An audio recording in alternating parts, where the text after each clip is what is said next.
think we can start now. So welcome to our Innovation2GO for Digital Twins web talk, the digital twin in material science from Massalski to MICRESS and beyond, the history, status and the perspectives of Icme. This web talk takes place in the context of the Digital Twin project. This Interreg EMR project aims at establishing a digital twin community, setting up a training program and creating test cases and best practices in the industry.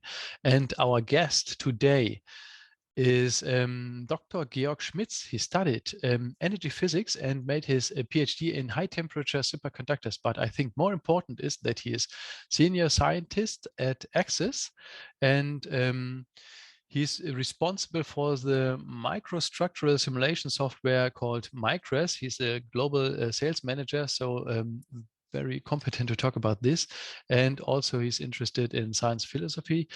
And now, why did we ask him to do this presentation? Now, by the way, he published two books about Icme, so I think he's the best person to talk about Icme and digital twins in this context. So I would head over to you. So the screen is yours, Dr. Schmitz.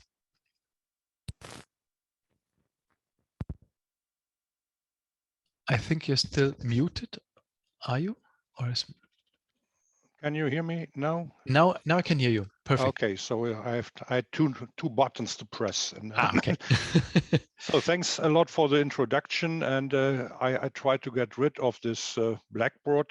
So I hope you can see the full screen with only minor distortions at the top and on the right bottom. So welcome to the presentation. I will turn off my camera, so you will not be distorted by me, by looking at me, but you can focus on the presentation.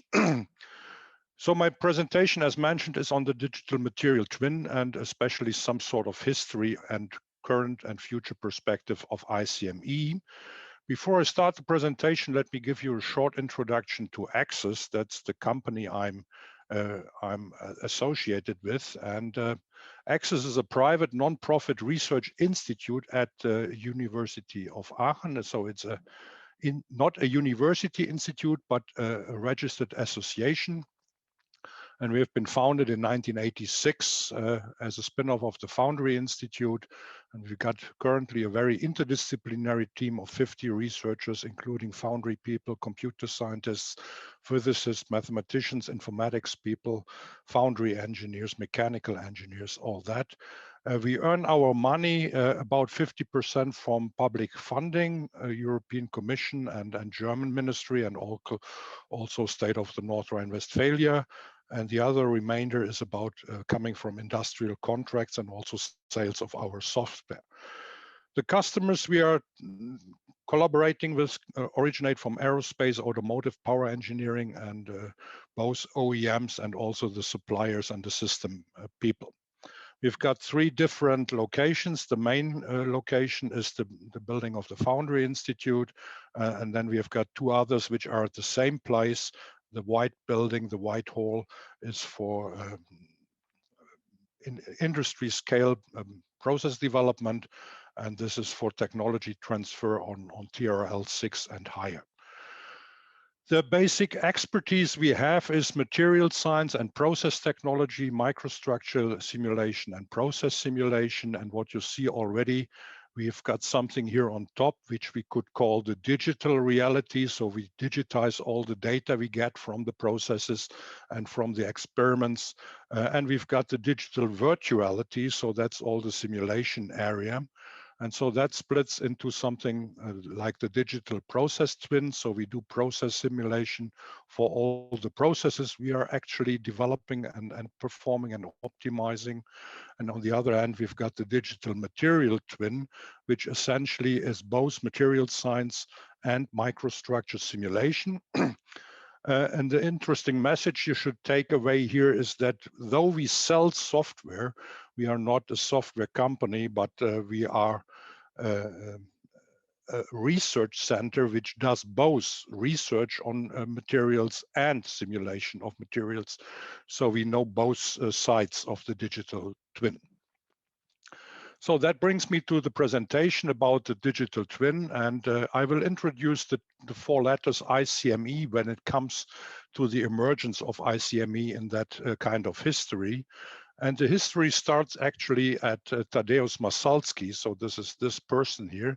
He was born in Warsaw in 1926 and he's still alive. He joined Carnegie Mellon University in 1959. This is a quite important year, at least for me, because that was the year I was born. So Tadeusz Massalski is very well known for his compendium of books called Binary Alloy Phase Diagrams. And that was the way how to look at phase diagrams and thermodynamics when I started to study material science. And so at roughly 1960s, computer looked like that. And then in 73, my first calculator looked like that. And then the first PCs came up in the 1980s with 8086 processors and so on. So that was the situation roughly when I started to come to foundry engineering from particle physics. Now the question is, how do thermodynamics relate to computers?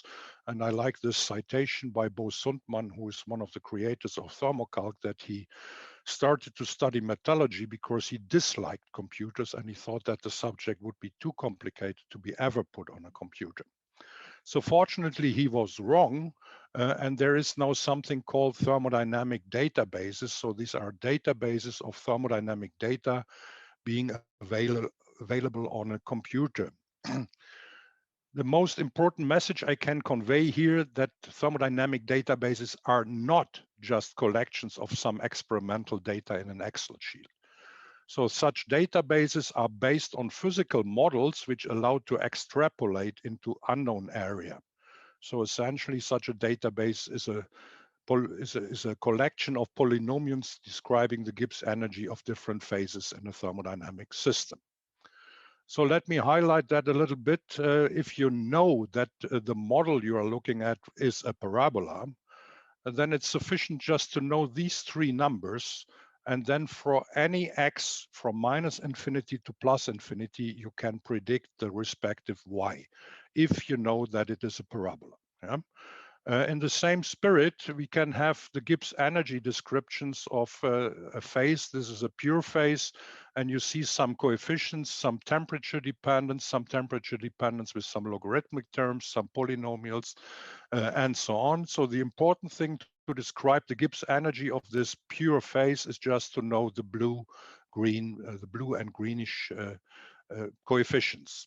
If you go for an alloy, then you can say that we have the just linear overlap. If I have 100% A atoms, I will have 0% B atoms, and the overall energy will be just 1 times A plus 0 times B, and so on. Then there is a term called the ideal mixture, so that's so-called maximum entropy.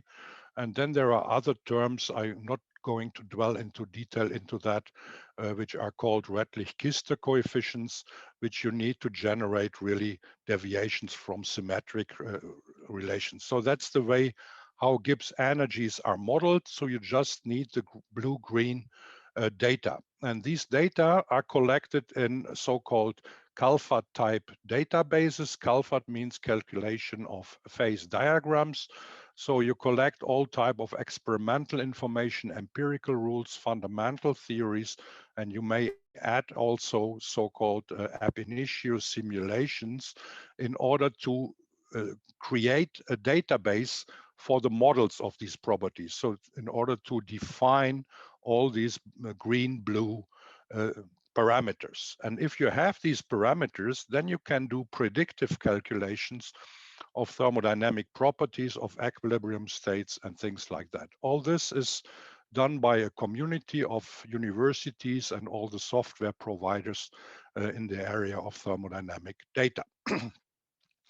Such databases, meanwhile, exist for a large variety of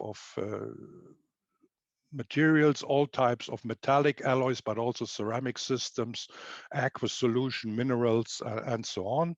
And such databases are available in a commercial sense from many companies around the world, but there also recently are some called Open CALPHAT, some databases which are less extensive and a little bit less quality than the others in the open CALFAT method.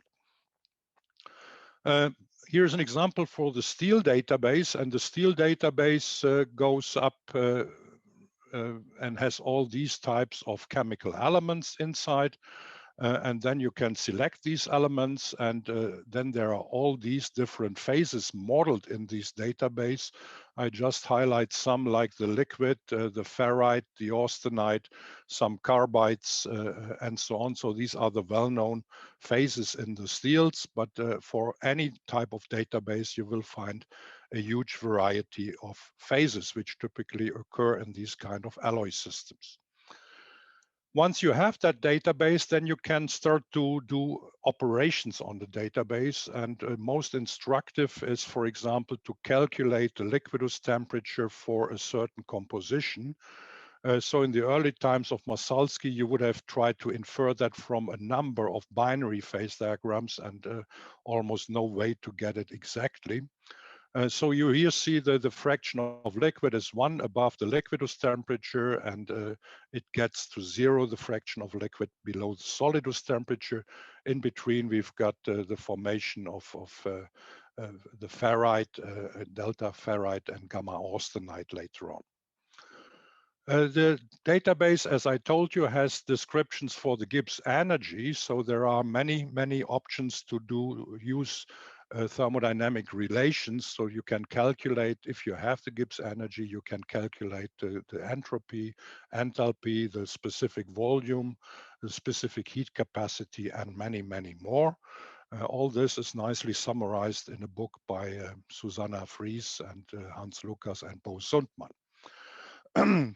So let me summarize. We have the computational thermodynamics, and this is perfect for phase equilibria. So the thermodynamics essentially don't tell you anything about structures, because in thermodynamics information, there is no length, there is no time in the thermodynamics data set. So you do not know anything how fast an equilibrium is reached or how a microstructure looks like. And because you do not know how the microstructure looks like, you also do not know what the materials properties are.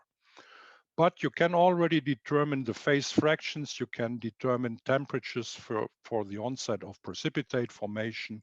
You can estimate solidification behavior, and you can determine several different thermodynamic data.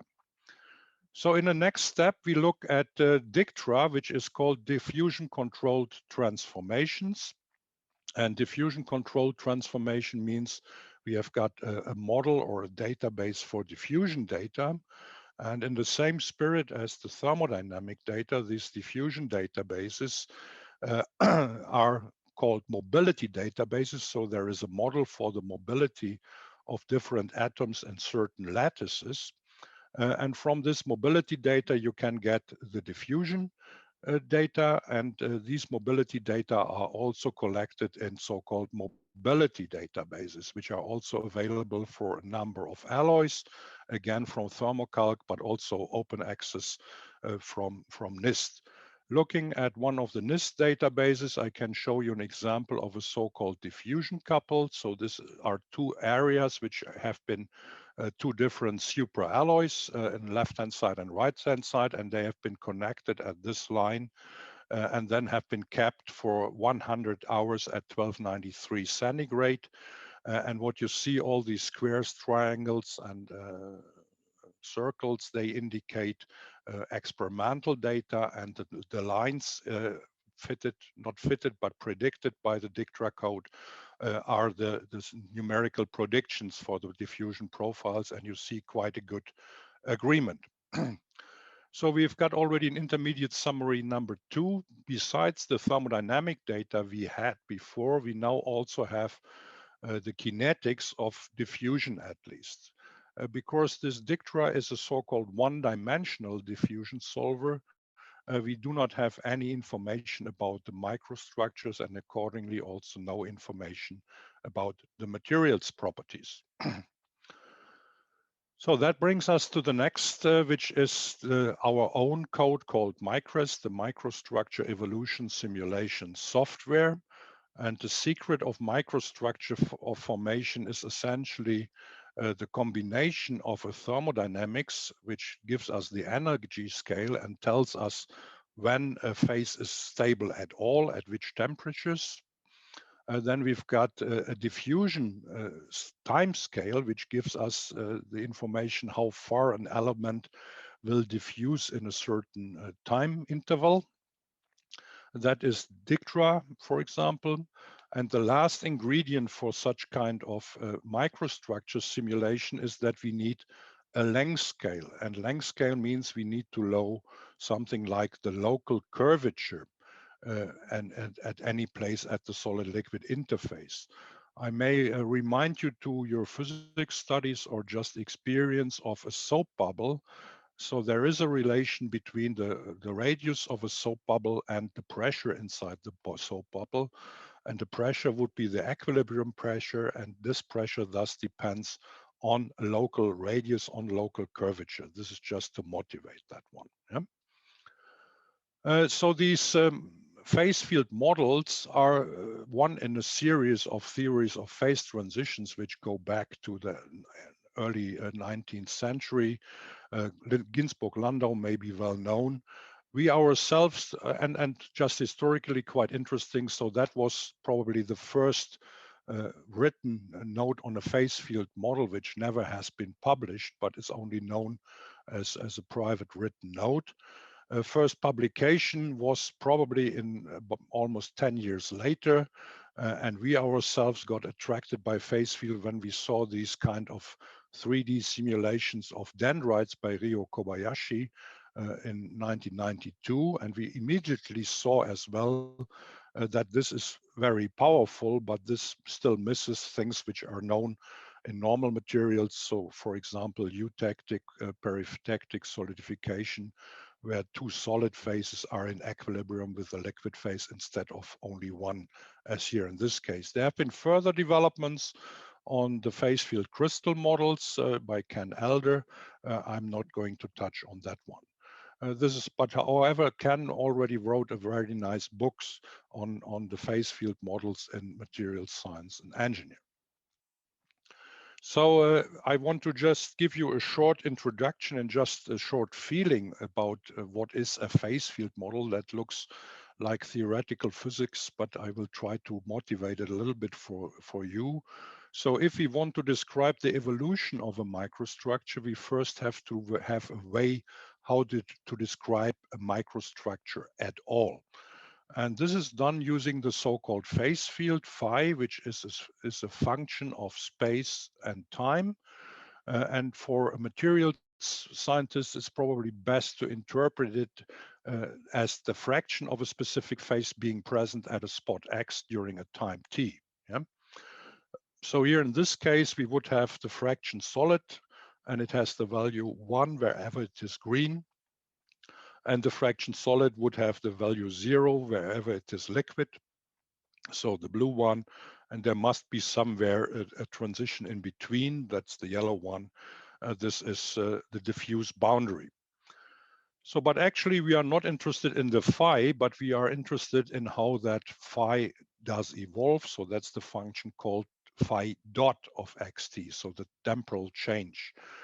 And that kind of equation, there is a huge own area of research which started somewhere in 1999 when we conveyed the first people working on phase field in a conference in the Netherlands.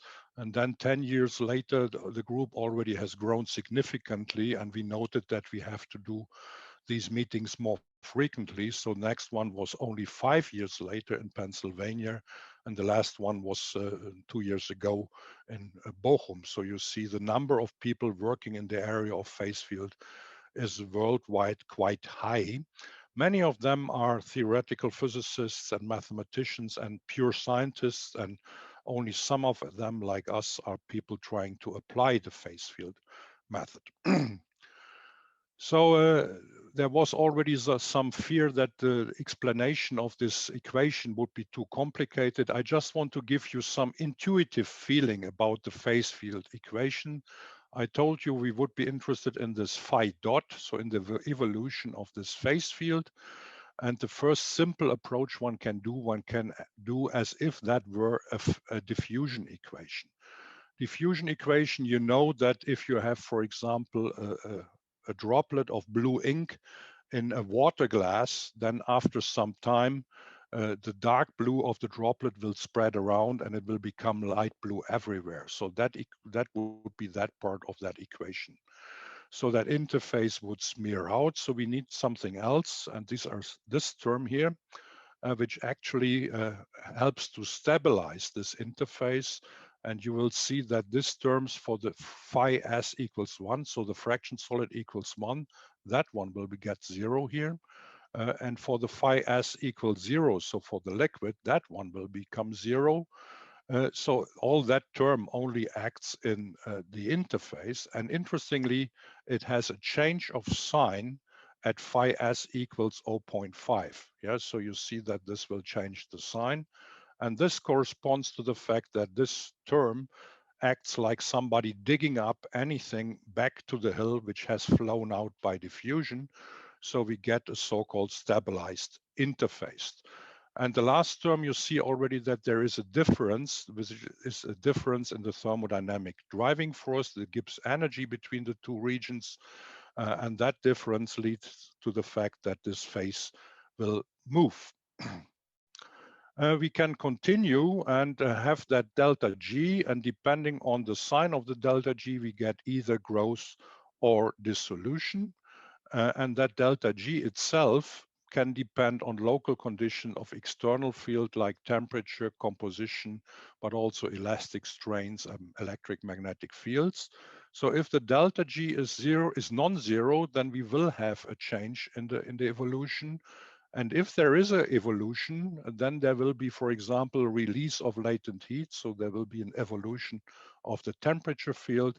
And there will be also a redistribution of solute between the liquid and the solid phase. So we will have an evolution of the concentration field. And all these effects then can be coupled in a numerical way. So you see that the temperature goes back to the driving force and so on.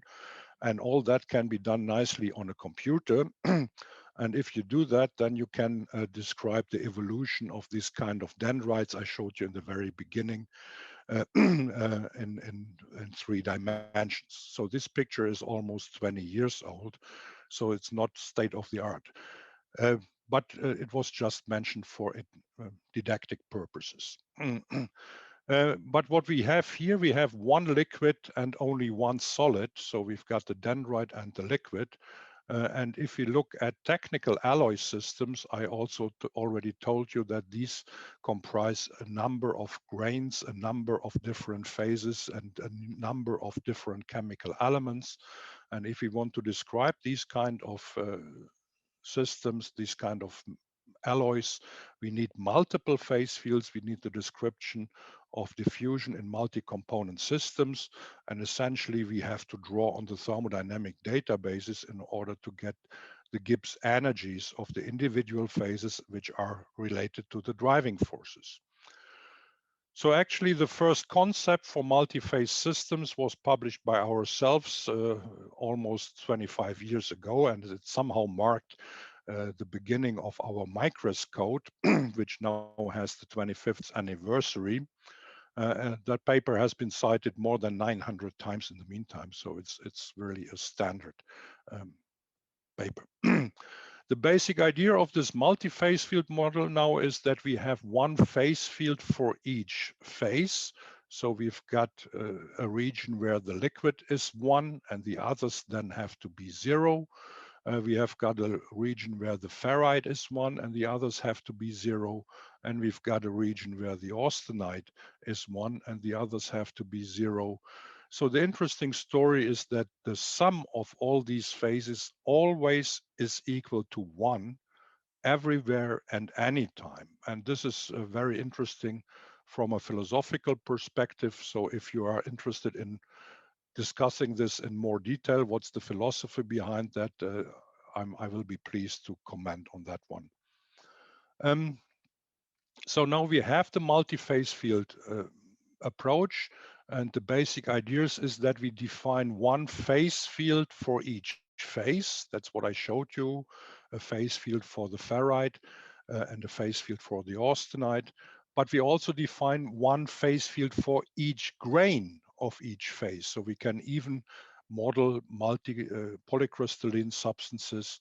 We can define the interaction between the different phases, like in standard phase field. We can implement grain boundary and phase boundary properties and so on. Further, we will couple to the thermodynamic databases I mentioned in the beginning, and also couple to the diffusion data, to the mobility databases I already introduced. And as compared to DICTRA, where we only had the one-dimensional diffusion solver, we can do these kind of simulations in 2D and 3D. And so we can also look at the physics of triple junctions, so at places where three phases, a liquid and two solids, for example, coexist, which is typically the case in eutectic materials and peritectic materials and so on. The coupling to thermodynamic databases proceeds via the TQ interface of thermocalc. We get the databases, and then we have a phase field solver, temperature solver, a concentration solver, and so on. And in the very end, we have our results, and this may be a microstructure including the element composition in 2D or in 3D if you've got more time. Here's a little bit more on how to couple the experimental or the thermodynamic data. I mentioned the delta G. You remember that guy who was pushing and pulling the interface. We've got the element redistribution, and we've got the diffusion data. We've got the enthalpy for the phase transformation, and we've got some data on undercooling, which I will not dwell upon in detail. So if we have this, then we can start to simulate solidification of a little bit more complex system. So here's an example of a carbon distribution during solidification of a steel grade. You see different grains with different orientations growing in a temperature gradient. The one which is badly oriented is overgrown. And at a certain time, you can see that the peritectic transformation starts. So the carbon here diffuses quite far into the solid and so on. And because carbon diffuses very fast, we will have more or less get a homogeneous carbon distribution, and you will see a switch in the scale bar here. It ends up with a very homogeneous distribution, except tiny spots where there is low carbon content in that microstructure. You can do the same simulation or just evaluate the same simulation in the light of manganese. So that's the other element we had in. And after the same time we had this one here, we now have this situation where you see that the manganese did not diffuse far into the solid. And if we go for the same time we have here, we see that we have all the manganese in the interdendritic regions, and we've got tiny spots with high manganese content.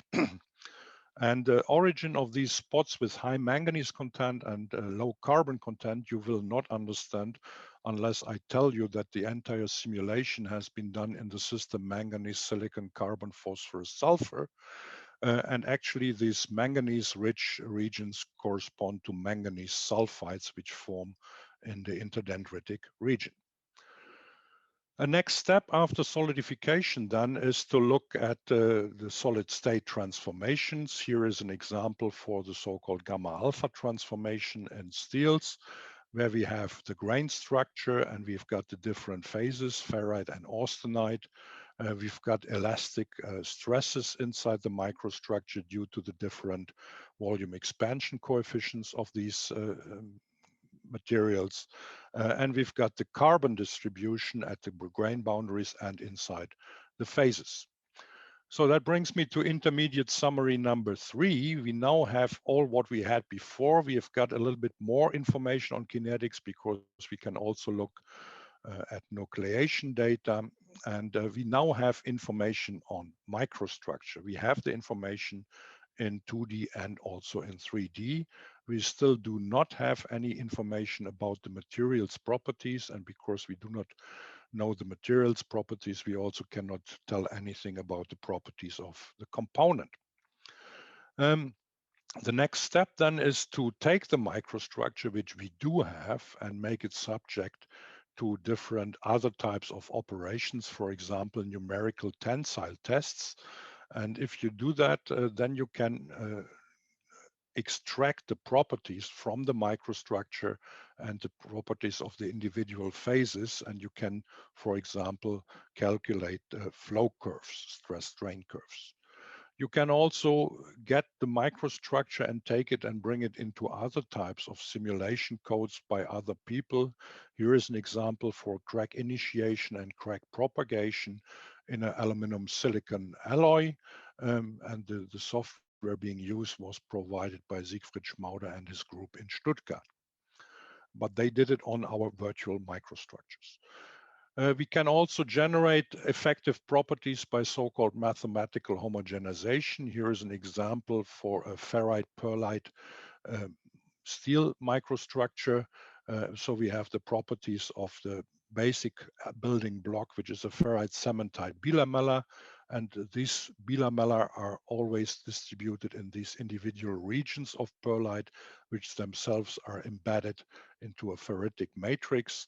And from that, you can calculate really the flow curves, even the anisotropic flow curves in different directions. Then you can get these into a macroscopic simulation of, for example, a UO forming of a pipeline tube. Then you get individual FE elements in that simulation, and you can remap these macro strains to the localized regions, to the RVEs, and you can calculate the equivalent plastic microstrains. So you can really get the properties of the material.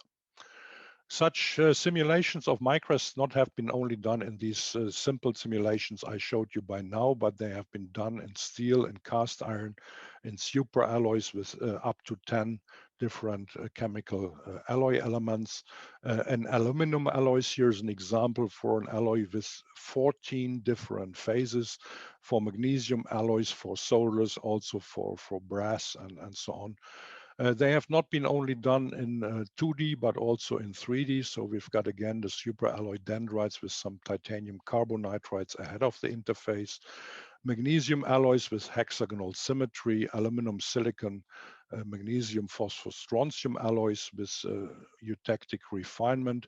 And they have been also used to calculate the permeability for flow of the interdendritic region. So the trends are to couple with fluid flow, to couple the microstructure evolution with elastic stresses, to couple them to so-called crystal plasticity. So MICRESS itself is not yet really made for deformation, but there are other codes around to which MICRESS can be coupled.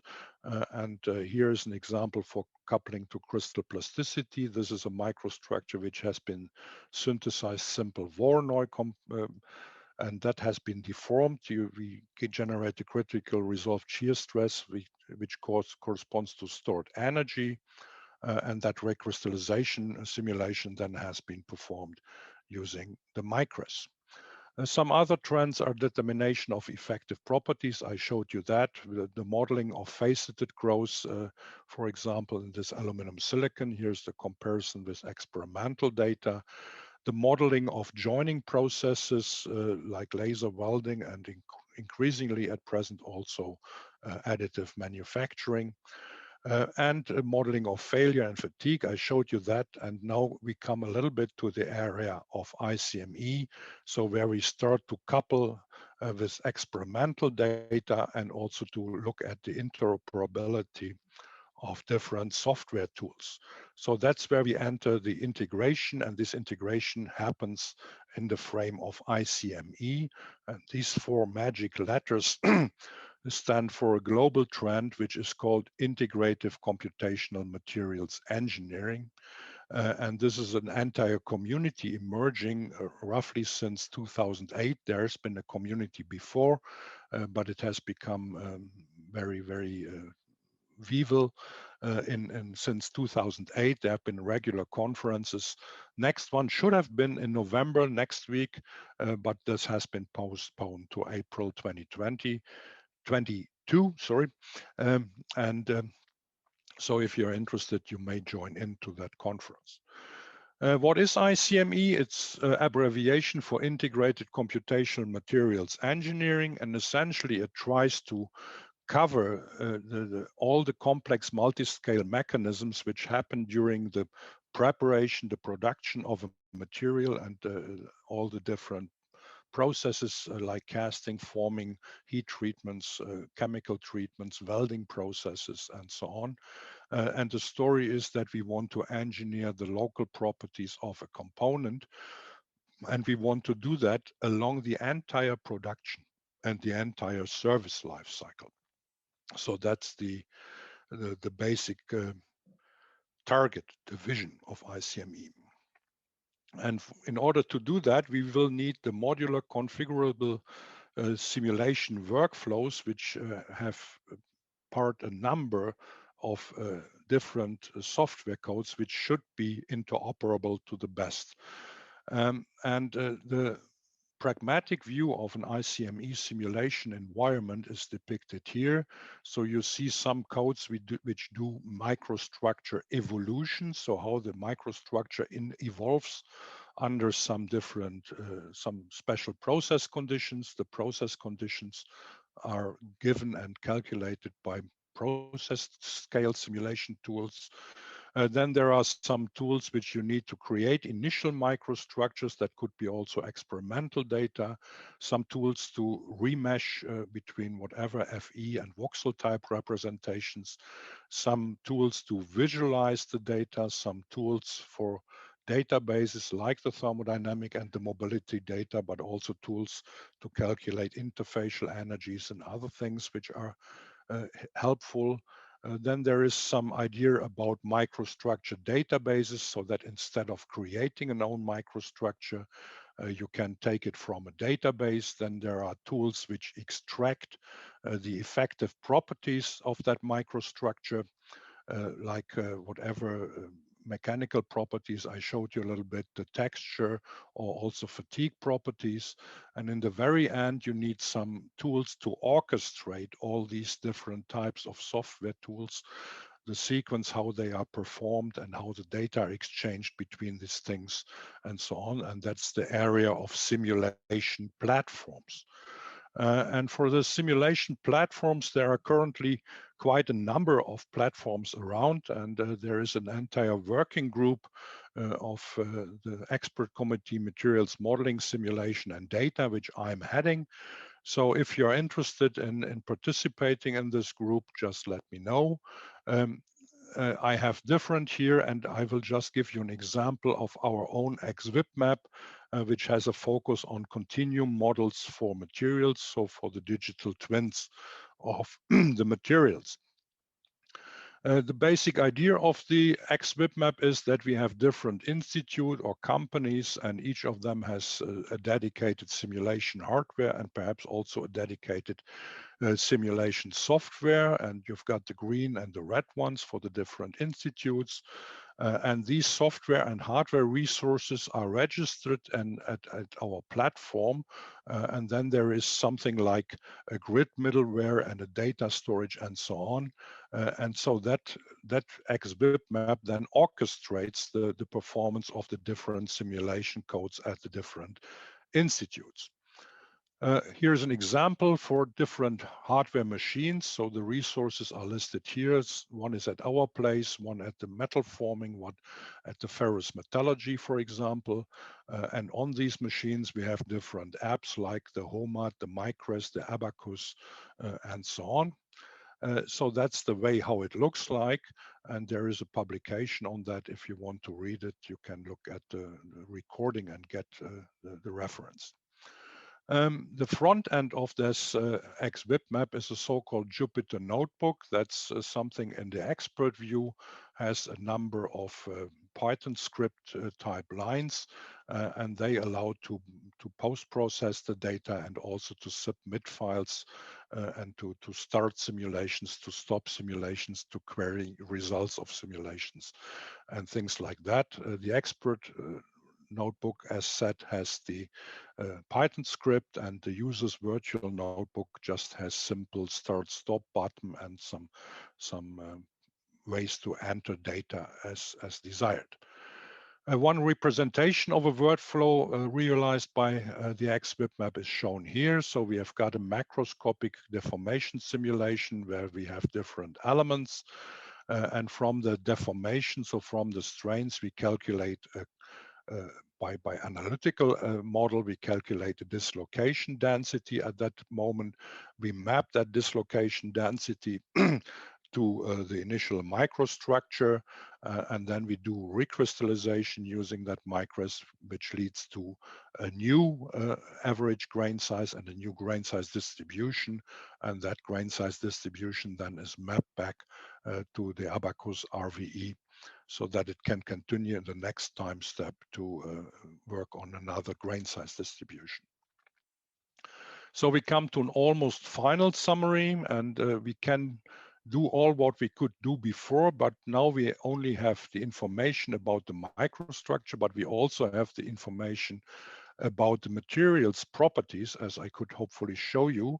And because we could do that at any place in the component, we also will have the information about the properties of the component.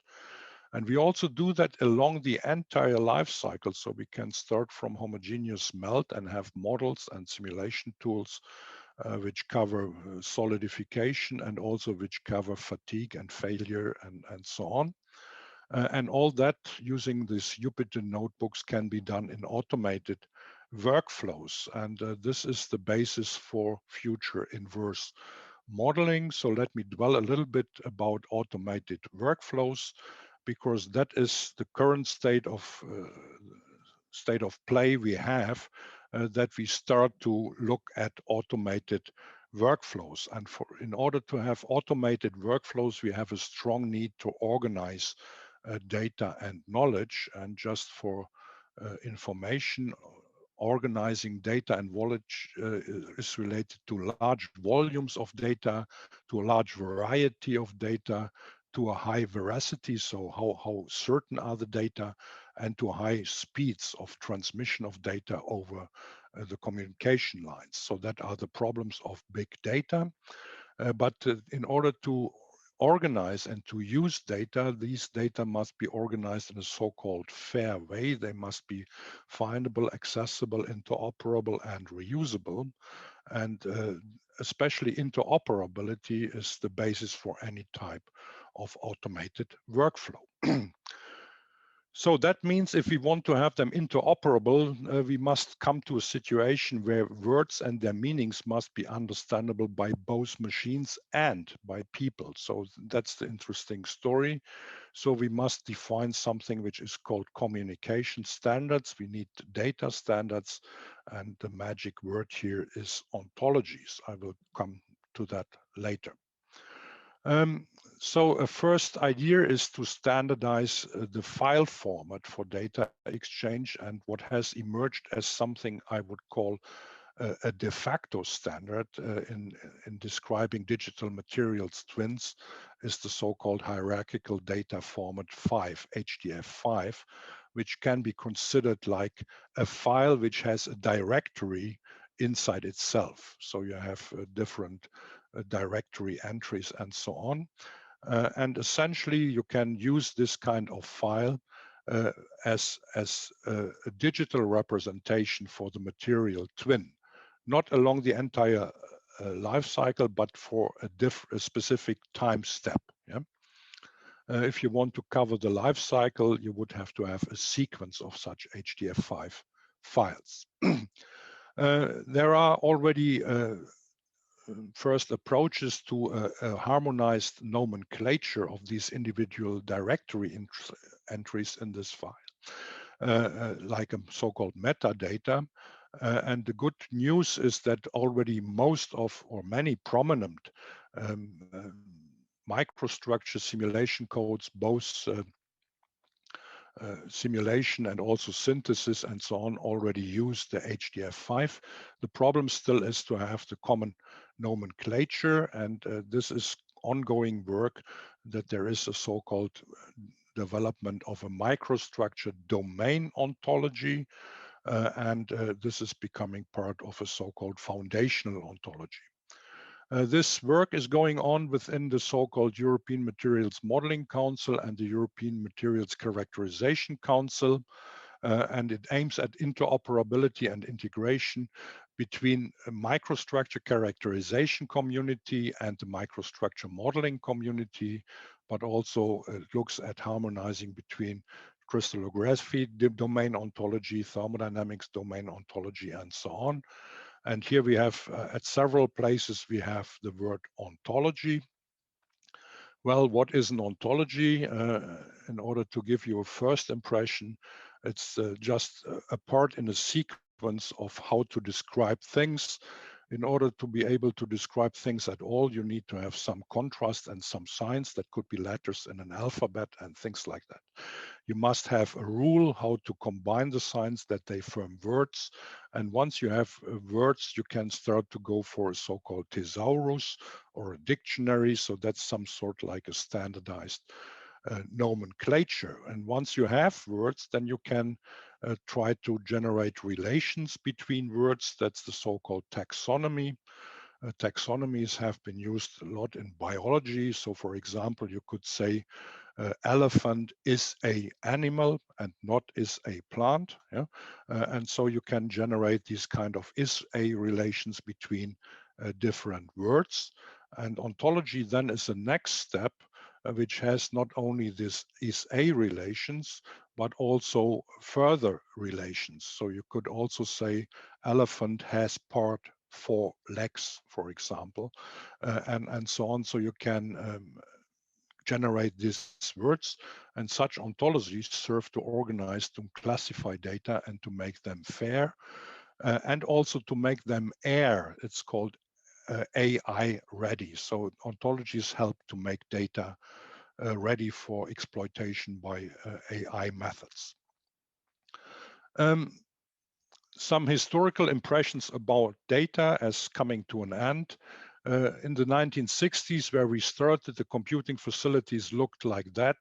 So we had a 140 MB for a Mac tape. There was low access speed. The tapes had to be mounted and to be dismounted. There were no networks. In the 1990s, we had these 8086 processors. 10 megabyte hard disk was already advanced equipment. We had modems with 144 kilobyte per second, no wireless networks yet. In the 2020s, so 60 years later, we have smartphones which each have 56 gigabyte memory, 2 gigs cache, and we have mobile access at 10 gigabytes per second to all data in the world. So this has led to something I would call a change in paradigm. In the 1960s, the people were very eager to think before they started to store their data, because it was difficult to retrieve the data. And so the people, and there was not much space to store the data, it was expensive. And nowadays we have got a somehow reversed situation, because everybody stores anything. And now looking at these ontologies, now we start to think about these, how to use the data, and that goes into ontologies and so on.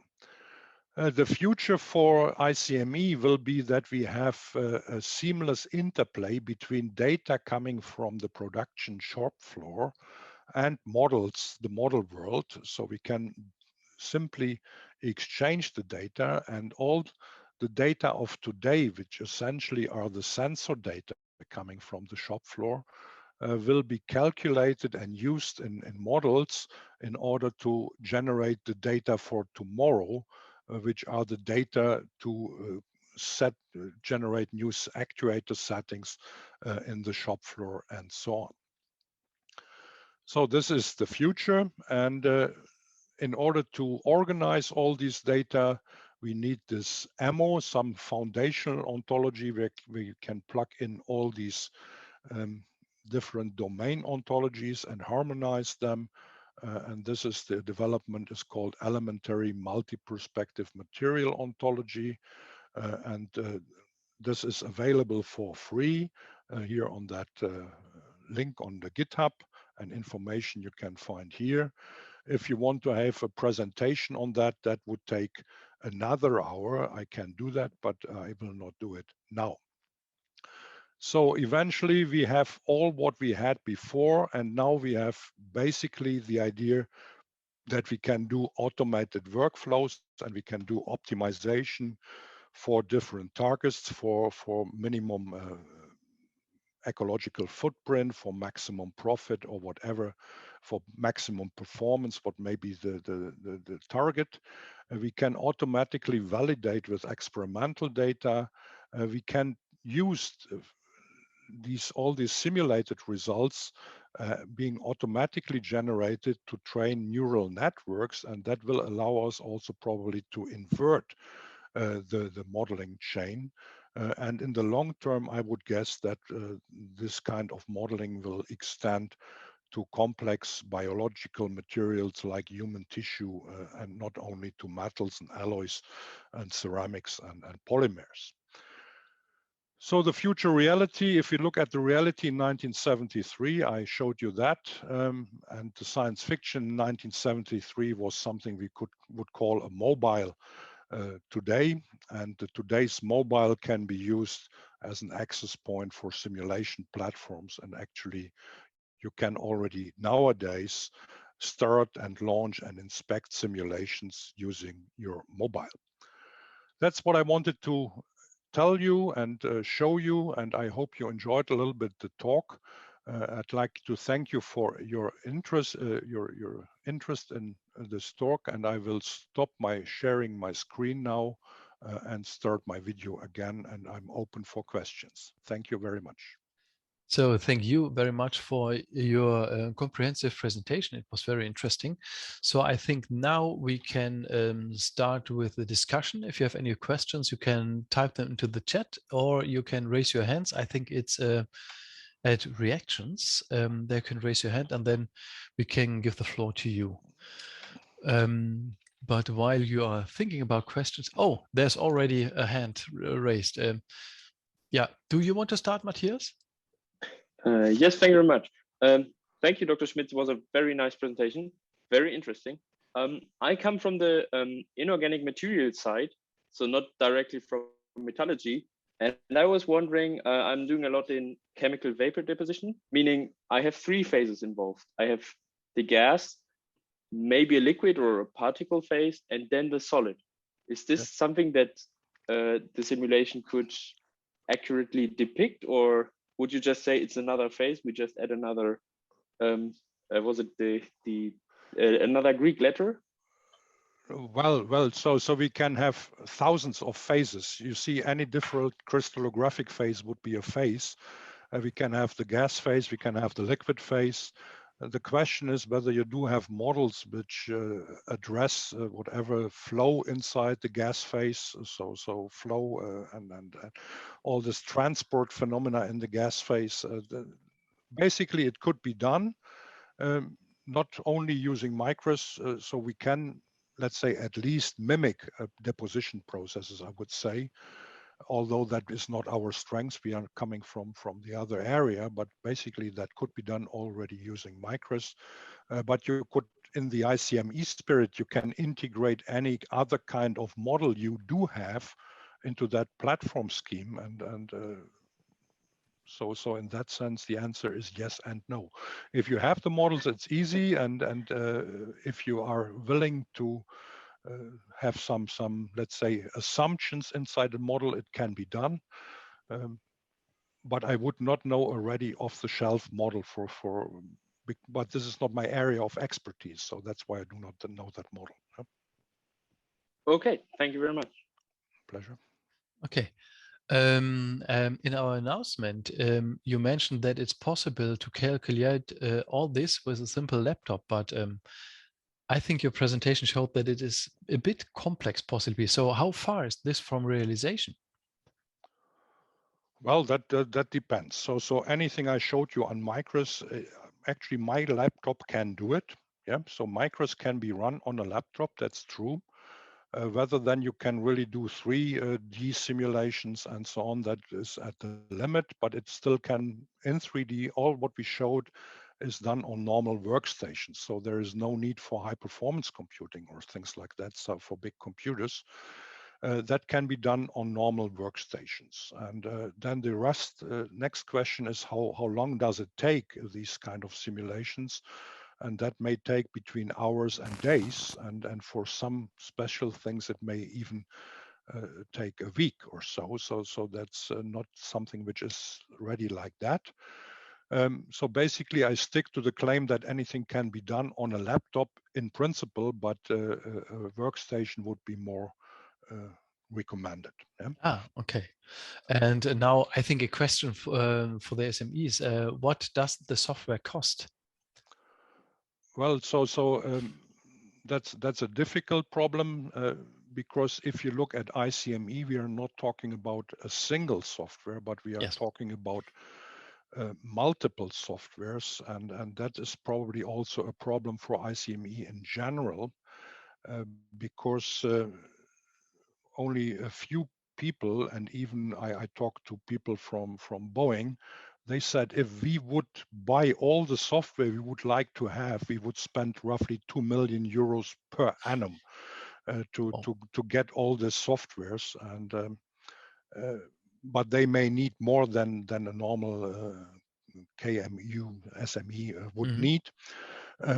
But anyway, I think that kind of simulations is not by now something which is directly accessible to SMEs, KMUs, because they do not have the expertise and also probably not the hardware and not the software. And currently we are working on some strategy on how to make things which are called software as a service or simulation as a service, where we generate pre-configured simulation workflows, and the SMEs then may use such kind of workflows to do parameter variations on a hardware which is just rented and using a software which is just rented. So there is no need to maintain the infrastructure to do simulations for own topics of interest. So by that, I think you would make the Icme concept and simulation usable for small and medium enterprises. So then they don't have to. That is my target. Yeah, my Okay. personal target. Yeah.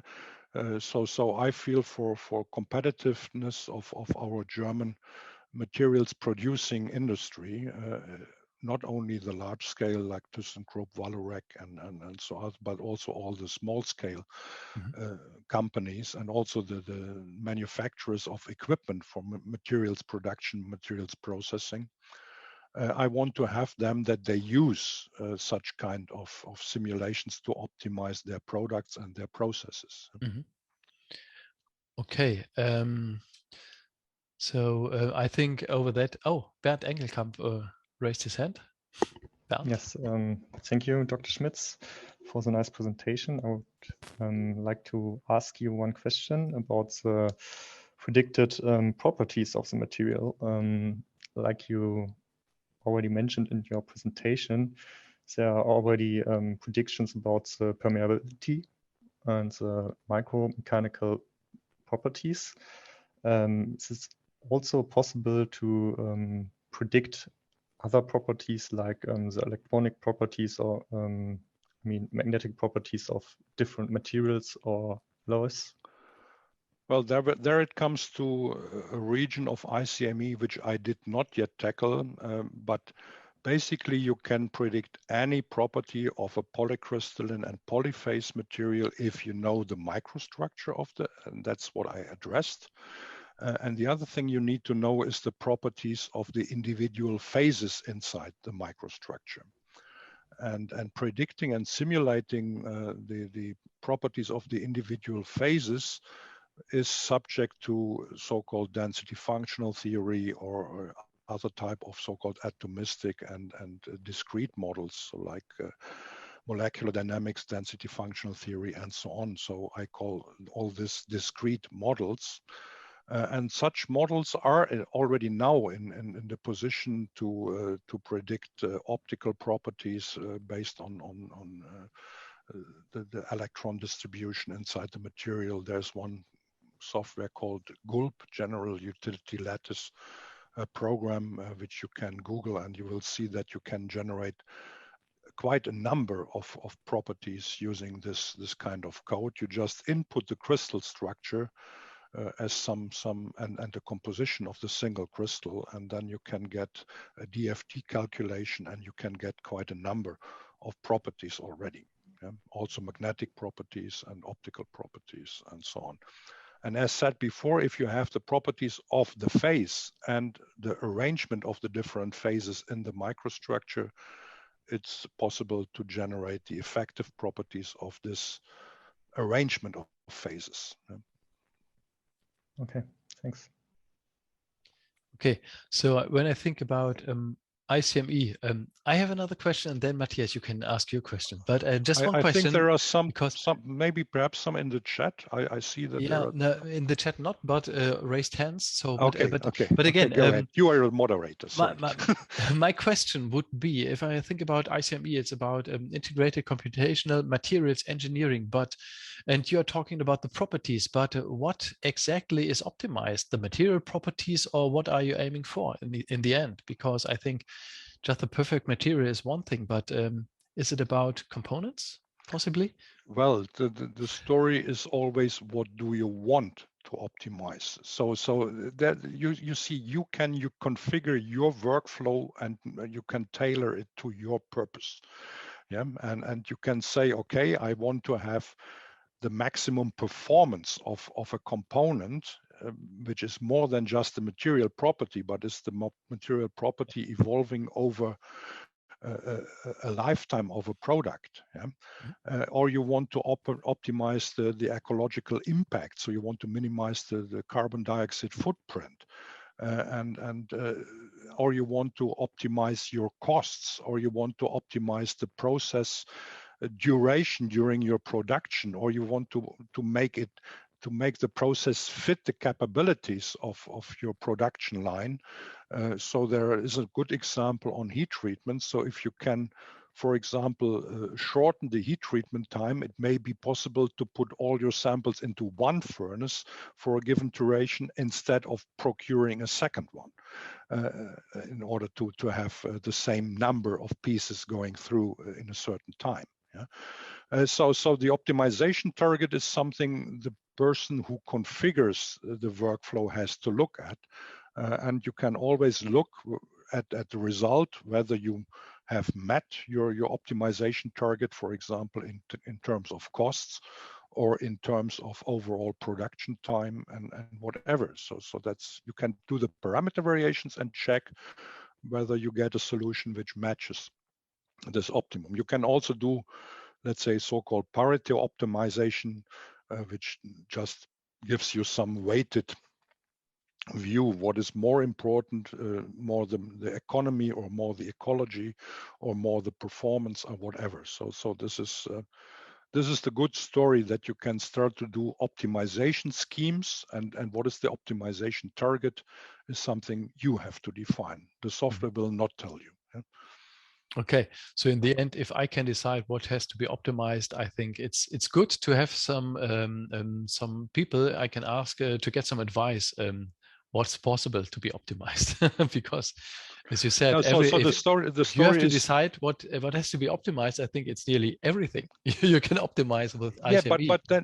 Yeah, sure. The question is a little bit about the data. So by now, there is no data background on the cost of the individual alloy elements, but the data structure I showed you, this ontology, would easily allow to assign some time-dependent cost for a certain alloy element. Yeah? And you can do whatever projections, what would happen if this alloy elements would become more expensive in the future. can I generate the same properties of the material if I decrease the amount of that alloy element? Mm. Yeah, interesting. Okay, so Matthias, now you had a question. Yes, thank you. When I heard about the HDF5 file and the FAIR standards, I was thinking about the NFDI, the Nationale Forschungsdateninfrastruktur. Are you there also connected to this, how to call it, project, initiative? I know quite a number of people being in that initiative, but I'm not personally doing that, but I'm involved in the European initiatives like the EMMC and the EMCC, and also international initiatives like Research Data Alliance and so on. So there was a recent meeting yesterday, and it's still ongoing, of the Research Data Alliance, where the NF4DI, the National Data Initiative, has been one of the parts, and I've been another, and there were people from NIST and whatever from around the world which are also part of that story. So there are many initiatives, not only the German ones, and I feel a little bit like trying to have a look and to follow most of them, but I do not manage. Okay, and maybe one question also connected to the data, because you just mentioned DFT and the other discrete calculations. There is a large online platform, the Materials Project, where a lot of, and roughly they're trying to bring in a standard. So there's a lot of calculated data. Is that something that there's a connection, or there can be a connection made so that you say, okay, I have my DFT calculated crystal structures, and now I'll do a simulation? So the message there is basically yes. If I would go back to my slides, I showed you something like a number of simulation platforms. And in these simulation platforms, there is one which is called the Marketplace.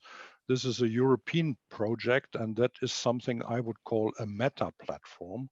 So that meta platform would address our work on continuum models for microstructures, but also a platform for atomistic and DFT calculations. There is a very well-established platform which is called AIDA Lab, which draws on numerous open access simulation tools and has that as a platform, and that is already harmonized with our XVIPMAP in the sense that both they and we use this Jupyter notebooks, and also all this Docker and internet stuff is working the same in the AIDA lab as also in ours. So in the Marketplace project, we try to harmonize these two model worlds, the continuum materials microstructure models and the discrete and atomistic models. And a target we are looking for is, for example, to determine the per phase properties from this atomistic stuff, to determine interfacial energies, interfacial anisotropies, and things like that from atomistic simulations, and have these parameters then as calculated parameters entering into our own simulations at the continuum scale. Okay, thank you very much. Sounds good. Now I want to study in the future again, because then all the tools will be available and it'll be a bit easier. Yeah, the availability of the tools is one story, and the other story is that you do not only have them all at a time, but you have to maintain all of them, that entire system. So software is not a static thing. So we just yesterday released the new version of our software. So any larger software provider has regular updates of his software. And so you have to maintain always the newest version. And you also have to maintain the interoperability between these steadily changing versions. So maintaining an ICME environment is really quite an intense task, and that's something we are struggling for, to get some let's say perspective in terms of providing such an infrastructure with the help of some governmental funding. Okay, thank you very much again. Thank you. Okay, so if do you have any further questions? I think we already have 5:10. So if you have questions, please feel free to ask them now. Otherwise, I would put the contact also in the email. I will send to you afterwards with the presentation and or the video. But if you have questions right now, please feel free to ask them.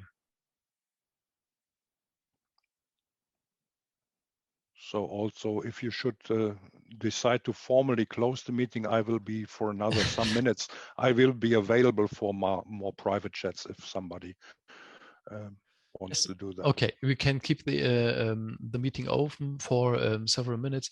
So from my side, thank you very much, Dr. Schmitz, for this very interesting and comprehensive presentation. And you were right, it was not so difficult as I thought when I just saw the presentation without explanation. So I think it was very yes, easy to understand in a certain way, and it showed the broad variety of ICME and the aspects. So thank you very much for your presentation, and to the guest, thank you very much for your interest. And we will send the video as soon as we have it. And we hope that you will join our next meetings. We have one, I think, in 2 weeks also about the Digital Twin Academy. I think, Bernd, probably you can tell me more about this spontaneously. Yeah, it's about the digital twin in the lightweight sector. Yes, I think it was something like this. So maybe you want to join us there as well. So thank you. I just can tell you that also they will talk on HDF5. Yeah, okay. So a little spoiler alarm. Okay, I think he joined today as well. Our speaker. Yes, it's Klaus Wolf, and he is working on a standard for data exchange in the FEM community, so the NAFEMS community, and we have met several times, and together we discussed about these data formats, and the HDF5 now is also a data standard or a format standard which has become into a de facto standard also in the NAFEMS community. So many FEM providers also look at HDF5. Okay, great. Just to make sure, the date for the webinar is the 25th of November. Ah, thank you. Changed a little bit. Yeah, right. Okay, so again, thank you very much. I think we will keep this meeting open for another 10 minutes, possibly. And if you have further questions, you can ask them now. And otherwise, I would look forward to meet you again later on in some other meetings, and have a nice evening. So see you. Bye-bye. Thank you. Thank you.